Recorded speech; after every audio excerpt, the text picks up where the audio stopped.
Here's some tips for handling the Pathetique sonata by Beethoven.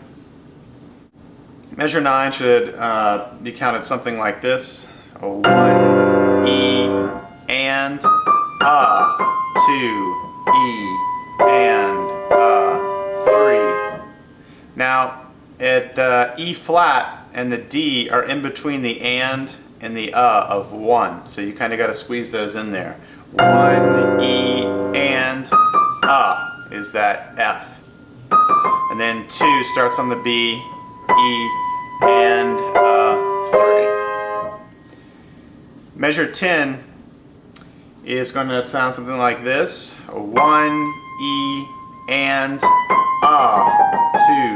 E, and 3, E. Now this measure 10 is long. It's really got two parts to it. In the ear text they split it among systems, but it's really still just one measure. And I'll do the second half of the measure in just a second. The of measure 10, the 1, E, and starts on that D with the triplets or the 6. So you've got 1, E, and and you got to cram 6 notes in there for that of 1. 2, E, and 3, E.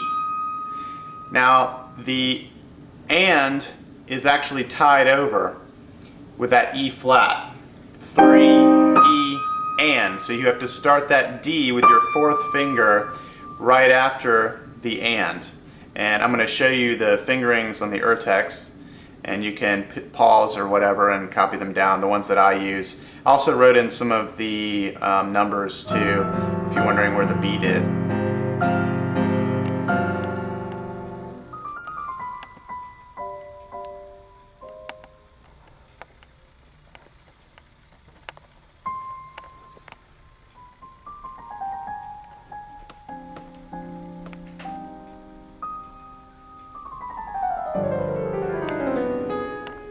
Now, I'm showing you this on how to play these measures where the beat is. It's not necessarily how you would play it if you were playing the piece.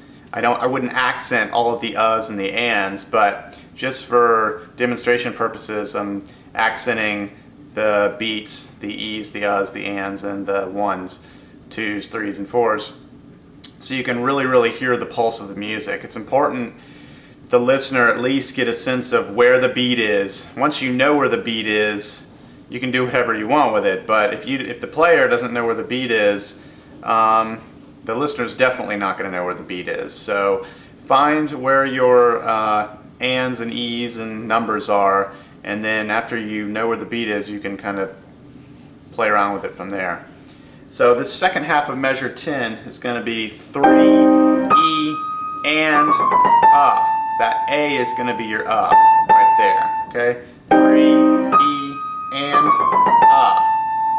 okay, and then you got to cram all these notes in down to D, to 4. That D with that G7 is your 4. Now I wrote the fingerings in here for the 4E, this chromatic scale. I don't use a lot of the fingerings. I do some of them, but I changed a couple of them that the ear text has. But basically you're going to fit 8 notes, looks like 8 notes in until you get to this F sharp, which will be the E. So 4, E, and is going to be that A flat. So you're going to do 4, E, and Oh, one thing I do is I put my left hand on that G7 while I've got that 8th note rest there. So while I'm playing the 3E and part, I've already got my hand on that G7 ready. So when I hit that D, I don't have to think about it. So do this chromatic scale here. Okay, so we got 3E and 4E and 1. One more time here. We got 3E and 4E and 1. Okay, measure 35 is more of a compositional technique, and if you've seen any of my other tutorials, you noticed on Beethoven's music, he likes to play notes that are chromatic, half step, outside of the chord before he resolves to a note in the chord. If you look at measure 35, this is really just a G chord. So he's going to start with G, and then when he hits that F sharp, the note is outside of the key, and then it's going to resolve to a G. The next one is outside, followed by one that's inside. C and F sharp are outside, followed by B and G, which are inside of the chord G. C and F sharp, which are followed by inside. So all of that is just one big G chord.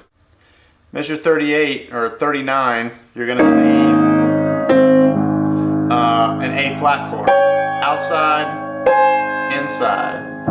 Outside, inside. Okay, measure 49 is when the hand crossing part begins. I find it easiest to do the hand crossing if you cross under your right hand and put your left hand on that B flat. You're going to take that B flat with your pinky or your fourth finger, and that leaves your right hand right next to the next measure where you need to play the melody in the bass clef. So it should be something like, much easier to do if I do left over the right. It's pretty difficult. So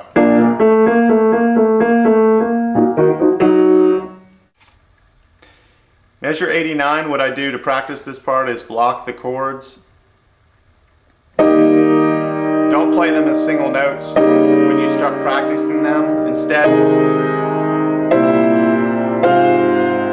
do this until you can play it in time with the metronome.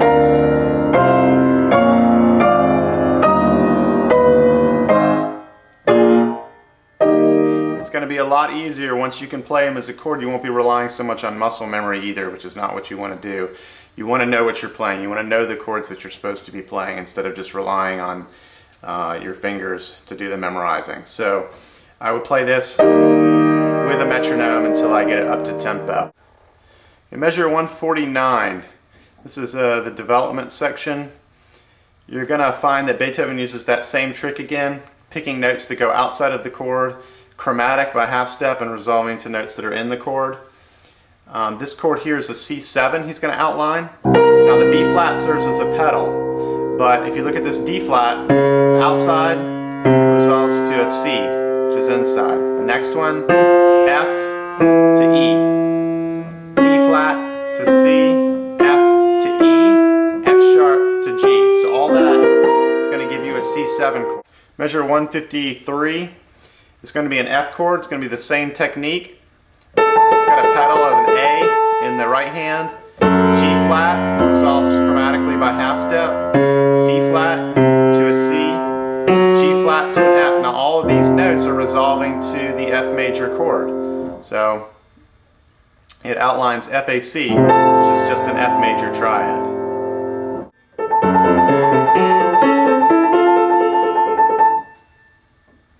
Finally, you're going to see that 157, you've got a diminished chord here, with an A flat pedal, and that A flat is going to turn into a G7, or that A flat note, I should say, in the right hand. It's going to resolve to a G, turning the chord into a G7, and eventually getting you back to C minor, which is the point of a sonata. You're doing a recap, you want to be back in the home key, which is C minor. So